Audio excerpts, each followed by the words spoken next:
you assume everybody's normal unless they can't do it. So when you're telling them, don't use words like elevate, depress. Tell them, I want you to shrug your shoulders for me. I want you to shrug your shoulders, and I want you to, and now I'm going to come behind you, and I'm going to push down.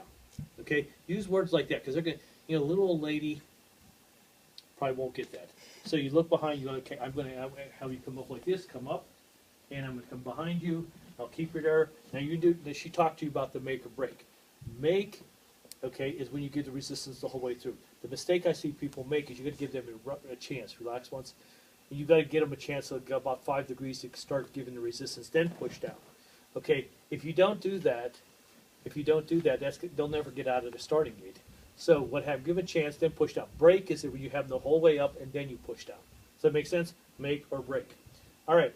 So we assume she has full range of motion against gravity, max resistance. That's a 5 or normal, right? Mm-hmm. Good plus normal. Say she only goes part way, and she goes about right there. And you notice, and you say, "Is that all further you can go?" She says, "Yes." Here's what you need to do.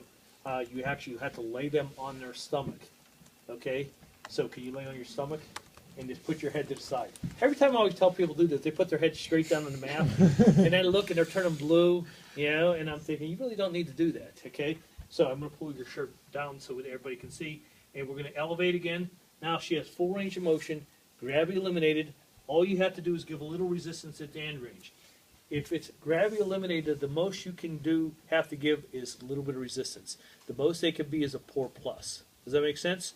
Why? It's full range of motion, gravity eliminated, but a little resistance at end range, that's a poor plus. Say she can't tolerate. Say she comes up, and you go, and she can't take resistance at all. She can't. She just breaks right away. Then it's a what?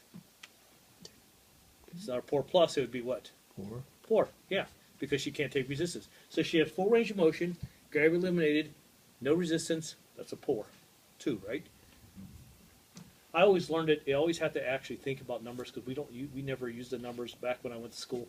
Then you could use either or, and I was just always trained. And it wasn't until I came here that everybody said, "Can we learn both?" And just taught both ways.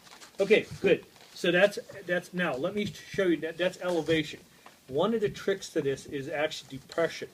And depression this is not what you want. I want you to take this out of your memory bank. I keep hearing this yesterday, and they kept saying, gravity assisted, I'm using gravity assisted to do range of motion or manual muscle. The only time you use gravity assisted that's an exercise. It's not a manual muscle testing. You never use gravity to help you with manual muscle. It's either against gravity or it's eliminated. Does that make sense? Okay, so what happened is I'm going to have you come up, and I'm going to get the vertebral borders of her scapula, and I'm going to push down. Now you push down against me. And now notice I'm locking up with her. Now, reason why I'm testing that's considered gravity versus gravity eliminated because she can't really go against gravity. The only way I could really do that is if I put her on a tilt table, dropped her down this way, and had her come back. But that's the disadvantage of not having a tilt table. But in a clinic, that's how you would do it. But here, we're going to say you test it the same way. Does that make sense? So elevation and depression. So this is gravity eliminated. Against gravity is this way. Okay, depression. You just lay them down, and you get the vertebral borders. Is that good? Is that making sense? What did you ask her to do to come down? Oh, I told her to come up, and I just let her vertebral come up. All right, and now come down. And all I do is push right on the vertebral border. So all I'm doing is, if you look over here, I'm just taking this right here, and I'm catching her right on the wing of the scapula. And I'm catching right here. That's all I'm doing. Then you just tell them to like push down again. Push down. Yep. Does that make sense? Okay. All right. Just turn. I guess. Okay. Okay. Let's have you. Okay. What do I want to do next? Okay. We did scapular elevation. Let's do. Let's do abduction and protraction. Okay. Roll on your back. Now, here's what I want to tell you. Don't let these words confuse you. They like to use words. There's a word called abduction or protraction. Okay, abduction and protraction means the same thing. It means to take away. Okay, there's another word they've been using in your book. It's called upward rotation. That's okay too. That means to take away as well, only you're going against gravity. Does that make sense? So you'll see in a clinic, you'll see abduction, ABD, protraction or upward rotation, or you'll see protraction and upward rotation. Don't let those words confuse you. It just means the same thing. So what happened is, I'm going to put your arm here, and I'm going to have her go against the ceiling, because remember, what elevates depresses, what abducts adducts. So we come all the way up, okay, okay, and then what happens now? Here's the biggest thing I always see with you guys. You all know the muscles, and you all know the muscle grades, but you're not really sure where you're touching them. I see people walk up and go, not really sure what to do. Here's what always one joint below, one joint above. Keep that concept in here. Are you actually taping me? Yeah. Okay, so I should keep it clean, right? Yeah. So, You don't care, do you? yeah. Okay. I tell you what happened 15 minutes in. last year, 2 years ago. I'm not joking. My kids called me in the room. You could relax your arm. Intermission. Okay. They called me in the room and says, "Are you where you're on? What's it called? Not eBay. What's it called? YouTube." I'm going, "Excuse me? I'm pretty sure I'm not." "No, it's you, Dad. Somebody taped me and put it on YouTube." Yeah, unfortunately, I was doing this, yeah, it was actually on YouTube, and it was a demonstration for manual muscle, and I'm going, A, I had no idea I was being videotaped. B, I sure as heck didn't know it was going to go public. True story. We keep these within the class. Yeah, thank you. Yeah. Meanwhile, I'm up there. Yeah, I'm up there. Keep your shot together. Unfortunately, you could not hear any of this. You could see me talking, but wasn't getting it. I was like, "Get the hell out of here!" Okay.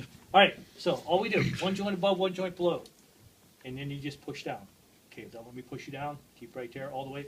Okay. If it's going to be to bake, okay, the whole way through. If it's going to be break at the end range, push down. That's all you have to do. Now we're going to sit up for gravity eliminated, and we're going to do. All you have to do is hold the arm straight out like this.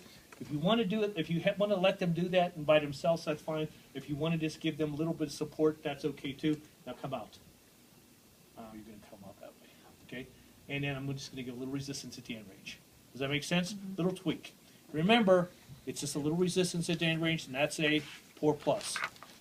Okay, that's the most it can be, a poor plus. All right. Then I'll go through the muscles with you after, but let's get through the motions because this is too overwhelming. Okay, we good with that? All right. So we did elevation, we did depression, we did protraction or abduction. Now we're doing adduction or retraction. Okay. For that, you need to lay on your stomach again. That's upward rotation too, right? Again. That's upward rotation too. Upward rotation is the same as abduction and protraction. Yeah. Upward rotation is the thing of abducting and elevating. All right, this is easy. Don't let this fool you, because the book shows you things that actually looks painful to me, and I don't know why they teach it. I'm gonna have you slide over a little bit towards me. Okay, that's good. And just make a chicken wing, just like this. Come up, push down. And all this is right here. You're doing the rhomboids, checking the rhomboids. Okay, rhomboids major and minor. So all you do is have them say, "Come up, please." Push down to one joint below, one joint above, or you want to go right on the same joint, 2 fingers, push down. Or if you want to use your palm, that's good too. And you want to palpate it, it's the rhomboids major, minor. Simple? Question? Can you just say where you put your hands again? Sure, absolutely. Here, think about here's I am not going to do in the book they showed something funky like this. I don't know what they were smoking, but what happened, I think it's easier to just do it like this. Go, here's your distal part of your humerus, here's the proximal part to stay off the joint, and just push down. See it? Yeah. Does that make sense? Okay, let's sit up, please.